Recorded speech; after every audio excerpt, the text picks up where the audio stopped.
Pour le groupe RRDP, la parole est à Monsieur Olivier Falorni.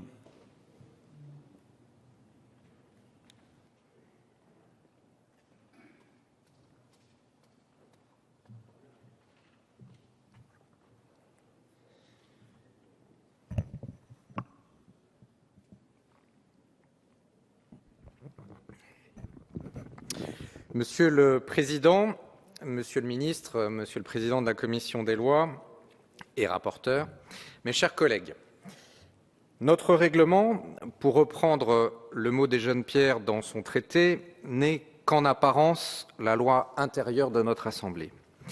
En effet, s'il relève de ce que le droit administratif appelle des mesures d'ordre intérieur, dont la validité est limitée à l'ordre particulier que constitue l'Assemblée nationale, son importance est considérable. Je citerai Eugène Pierre une seconde fois. Il a plus souvent d'influence que la Constitution elle-même sur la marche des affaires publiques. Toute modification du corpus composé de nos règles d'organisation et de fonctionnement communes doit donc être particulièrement sous-pesée, car elle nous engage et engage l'ensemble des pouvoirs publics, et en premier lieu le gouvernement. Si les chambres parlementaires sont autonomes, elles ne sont pas indépendantes et leur ordre interne est relié à d'autres.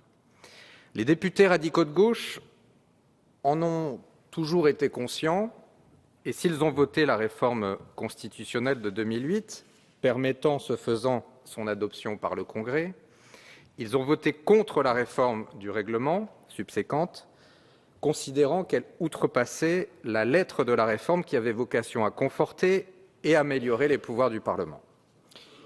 La proposition de résolution qui nous est présentée par le président de l'Assemblée nationale est issue des travaux du groupe de travail sur la réforme des institutions, l'organisation et le fonctionnement de l'Assemblée nationale, mis en place à son initiative dès le début de la législature.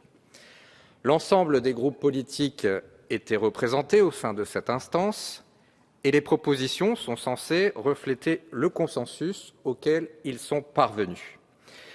Ce consensus est mince, constatons-le. Cependant, des dispositions concernent l'organisation du travail parlementaire, largement critiquée par les participants au groupe de travail, la gestion de l'ordre du jour partagé, déjà délicate sous la précédente législature avec 4 groupes parlementaires, devenue assez chaotique aujourd'hui avec 6 groupes parlementaires, la procédure législative ou encore le renforcement de la fonction de contrôle de l'Assemblée, mouvement engagé depuis la présidence de Jean-Louis Debré.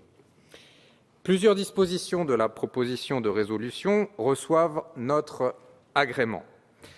La modification de la composition du comité d'évaluation et de contrôle des politiques publiques, l'élargissement du droit de tirage dont disposent les groupes pour qu'ils puissent créer des missions d'information, la soumission à la décision de la conférence des présidents de la décision d'ouvrir des journées supplémentaires au-delà des mardis, mercredis et jeudis. D'autres, par contre, rencontrent notre opposition ou notre scepticisme.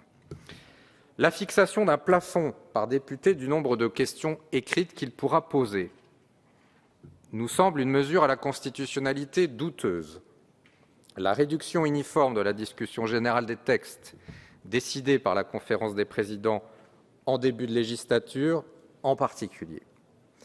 Nous regrettons également que les nominations personnelles et la composition des instances de l'Assemblée ne reflètent qu'imparfaitement celle de l'Assemblée entière. Les députés radicaux regrettent particulièrement que sur la présente législature, les groupes minoritaires ne soient pas tous représentés au sein des commissions mixtes paritaires, dont le tableau fixé en début de législature ne laisse à ceux-ci qu'un seul poste de suppléant. Une autre répartition doit être actée. En effet, comme le rappellent les professeurs Avril et Gicquel dans leur manuel droit parlementaire, Monsieur le Président de la Commission des lois, le principe logique est que la composition des CMP reflète les rapports de force politiques entre les deux assemblées, la présence de suppléants sans voix délibérative permettant d'assurer la représentation des groupes qui n'auraient pas de titulaire. Faute de modification de la répartition des membres suppléants des CMP, des candidatures directes pourraient être présentées et entraîner leur désignation par scrutin dans l'hémicycle. Je souligne que l'amendement que nous avons déposé à ce propos reprend la rédaction initiale de la proposition de résolution de mars 2009, plus démocratique de ce point de vue que le règlement actuel. Plusieurs dispositions tendant à conforter les droits des groupes d'opposition minoritaires ont été introduites, ce dont nous nous félicitons. Rapport sur certaines nominations du président de la République en application de l'article 13 de la Constitution ou du président de l'Assemblée nationale. Précision quant aux contributions écrites annexées au rapport législatif des commissions. Meilleure association au travail législatif du corapporteur sur la mise en application de la loi, modification du mécanisme d'inscription à l'ordre du jour de la semaine de contrôle d'un sujet d'évaluation et de contrôle, un amendement à l'initiative de notre président Roger Gérard Schwarzenberg étendant au président de groupe la faculté de proposer à l'Assemblée de prolonger une séance au-delà de l'horaire normal d'1 heure du matin a été adopté, ainsi que la possibilité pour les députés auteurs de propositions de loi ou d'amendements de demander la motivation d'une décision d'irrecevabilité financière au nom de l'article 40 de la Constitution. Les caractères que présente le contrôle de la recevabilité financière ne se retrouvent pas dans toutes les interprétations ni dans toutes les pratiques. La motivation permettra de clarifier la jurisprudence et d'éviter ainsi l'arbitraire et les solutions improvisées. À ce propos, nous avons déposé un amendement tendant à rétablir le barreau-D, supprimé en 2009.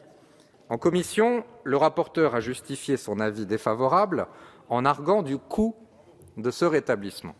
Or, cet argument ne tient pas, puisque l'amendement a été déclaré recevable et sera soumis à discussion. Je rappelle que l'article 40 s'applique également à l'Assemblée nationale. Ses membres ne peuvent pas aggraver une charge lui incombant. Les travaux en commission des lois sont en effet venus enrichir le texte de la proposition de résolution. Si la pratique consistant à élever dans le règlement les décisions du bureau peut être contestable, préciser la compétence des questeurs pour négocier un statut des collaborateurs parlementaires est une avancée qu'il faut souligner. En effet, la nature du contrat qui les unit à leur employeur député, elle est particulière. Et la question d'une éventuelle convention collective qui a été posée en commission devra impérativement trouver une réponse adaptée. Par ailleurs, la création, à compter de la prochaine législature, de la fonction de rapporteur général de la Commission des affaires sociales est une heureuse initiative, ainsi que l'adoption des dispositions nécessaires à l'entrée en vigueur à partir du 1er janvier prochain, du référendum d'initiative partagée, même si cette réforme, datant de la révision de 2008, tardivement complétée par les nécessaires dispositions organiques, a peu de chances, il faut l'avouer, d'être appliquée. Ces dispositions, certes disparates, traduisent la volonté d'adapter notre règlement tout en édictant des règles valables sur le long terme, pour les futures législatures. La réforme de 2009 révélait la volonté de la majorité de l'époque de couler dans le marbre la situation politique alors en vigueur. Même si les instruments de parlementarisme rationalisé, tant décriés, comme le temps législatif programmé, sont finalement entrés dans les mœurs parlementaires, tout au moins celle de notre Assemblée, le Sénat ne connaissant pas cette procédure, l'organisation des travaux de notre Assemblée est encore perfectible. Les différents délais et leurs règles de computation, en particulier lorsque la procédure accélérée est souvent, trop souvent demandée par le gouvernement, elles sont perfectibles. L'information des parlementaires et leur accès aux documents parlementaires est imparfaite. Parti avait été pris par le président de l'Assemblée de ne retenir que des propositions ne nécessitant ni révision de la Constitution, ni modification de dispositions organiques. L'enjeu était donc circonscrit. Il n'en est pas moins essentiel. La reconnaissance officielle des groupes parlementaires est le fruit d'une résolution de 1910, pas d'une disposition constitutionnelle ou législative. Alors, en conclusion, mes chers collègues, notre groupe se déterminera sur cette proposition de résolution en fonction du sort qui sera réservé aux amendements nombreux qu'il a déposés. Je vous remercie. Merci, Monsieur Falorni.